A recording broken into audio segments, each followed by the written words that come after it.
The key way to complete this question is to realise that OA is the same length as OP. That is because these are both radiuses as they join the centre of the circle here.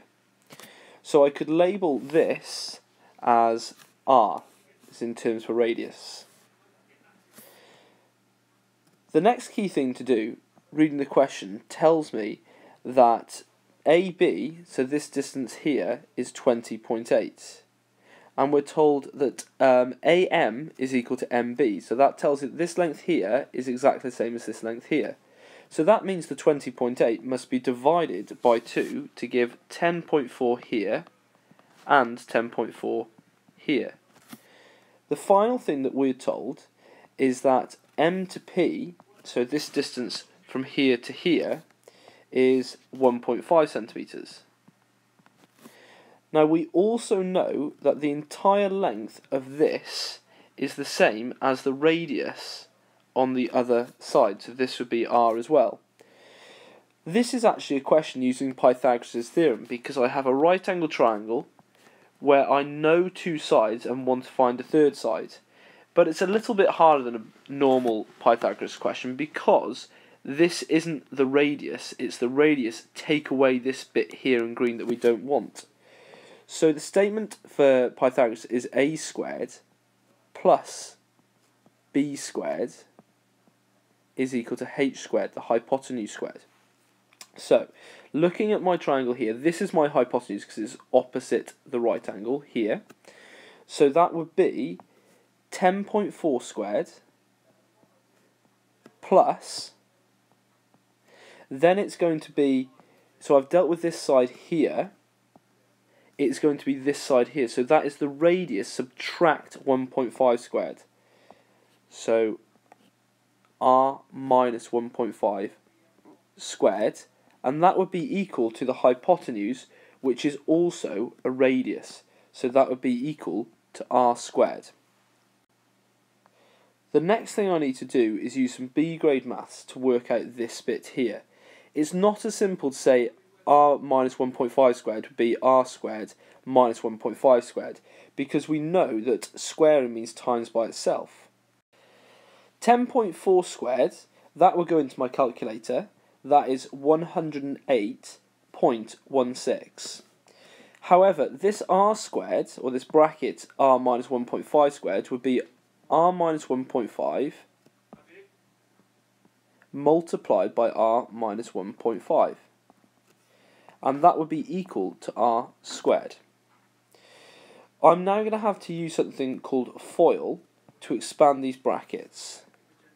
And FOIL stands for the first two terms times by each other, then the outer terms, so r times minus 1.5, then the inner terms, so minus 1.5 times r, and then the last terms times each other, so minus 1.5 times minus 1.5.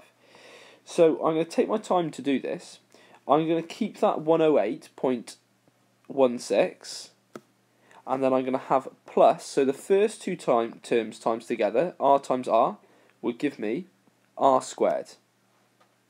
The next, the outer terms, r times minus 1.5, would give me minus 1.5 squared. Sorry, minus 1.5r. The inner terms times together would be minus 1.5 times by r. So that's going to give me another minus 1.5r. And then the last terms multiplied together is minus 1.5 times minus 1.5. So that is going to give me plus 2.25.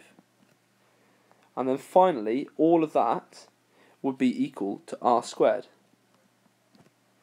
The next thing I'm going to do is tidy up this expression.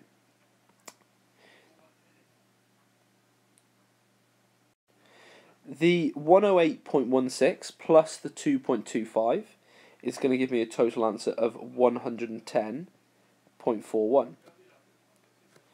Plus, now just looking through this side here on the left hand side, there's no other r squared, so that is just going to be plus r squared. And then looking through here at the minus 1.5r, there is another minus 1.5r. So minus 1.5r subtract minus 1.5r would be minus 3r. and that is still equal to, on this side here, we still have that r squared. So that would be an r squared there. Next, taking this plus r squared over, it would become a minus r squared, and I already have r squared over there, so r squared take away r squared will absolutely vanish, so that'll just cancel with that one there.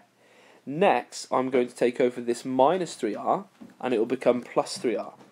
So I will have the expression 110.41 is equal to 3r, positive 3r, or just 3r. Final step I need to do now is move just the 3 over. So there's actually a time sign in between the 3 and the r. So when that goes over, it becomes a divided by 3. So 110.41 divided by r.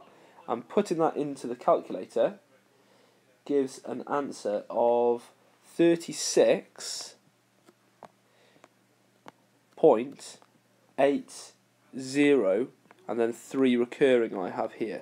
So I'm finally going to round that answer to one decimal place, 36.8 to 1 dp.